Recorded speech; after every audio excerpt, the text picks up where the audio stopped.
Well, they don't really weren't the do that Clippers on the back ocean. then. They were the Buffalo Braves. How long ago was that? Because I In the know the Atlanta 70s. Braves. Yeah. Oh, so it's not even There that were a long. couple teams called the Braves, actually, because I know Atlanta Braves, there was Washington Braves before they were the Redskins, and then now the football team, and now the Commanders, and yeah, a lot of Absolutely. Braves teams. But they they were a new kind of expansion team that launched in 1970, and things went well initially. And by initially, I mean like basketball wise initially, but fan wise, not so well, because Right. basketball wasn't seen as a priority in the area because they had two other sports teams, and they were owned by someone who owned these two other sports teams, and he wouldn't give them priority access, which was a problem because when you're trying to plan out the NBA schedule, you need to have like an arena that can like play games all the time, and you can't just like delay that kind of thing. And so there was this agreement signed with the Buffalo team that like the only way you can relocate or possibly sell your franchise is if attendance falls below a certain number. And they were like, okay, well, we'll have to figure this out. And they thought Wait, like, okay, let's, isn't this the plot? Isn't this the plot of Major League? One of my favorite movies.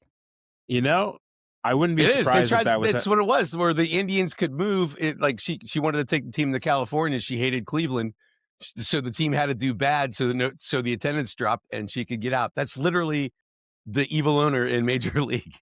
It's wow. awesome. Well, now we know where it comes from.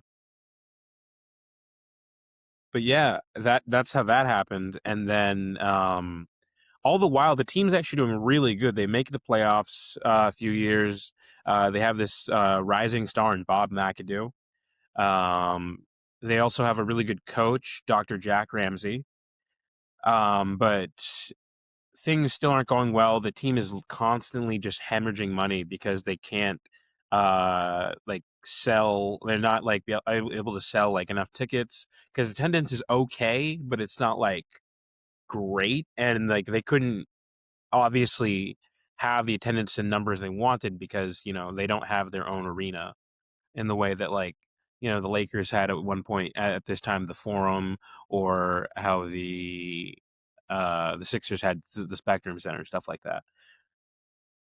So they sell the Buffalo Braves in the 70s, in about 75, 76ers, to a man named John Y. Brown, who is more famous for his ownership of KFC. He actually bought it from the Colonel. And yeah, The back when he actual was still Colonel. alive. Yes, the Colonel, that's in all the iconography. And so they sell it, and his goal is to actually try to relocate the team immediately. But the NBA puts a stop to this because they're like, we had an agreement. You cannot try to relocate this franchise unless unless it falls, or the not ownership, it's the attendance falls below a certain number. So he literally does what they do in Major League. He like makes it so they basically have the worst team ever. And he trades Bob McAdoo. Jack Ramsey sees what he's doing and he quits. He goes on to coach the Portland Trail Blazers. McAdoo gets traded to another team. They have this great center that I think he only played 2 games for them, named Moses Malone. And He they did all traded right. him immediately after. Yeah, he was okay. I think He did won. okay. Yeah, yeah. He landed on his feet somewhere else. Yeah, I think he'll be all right.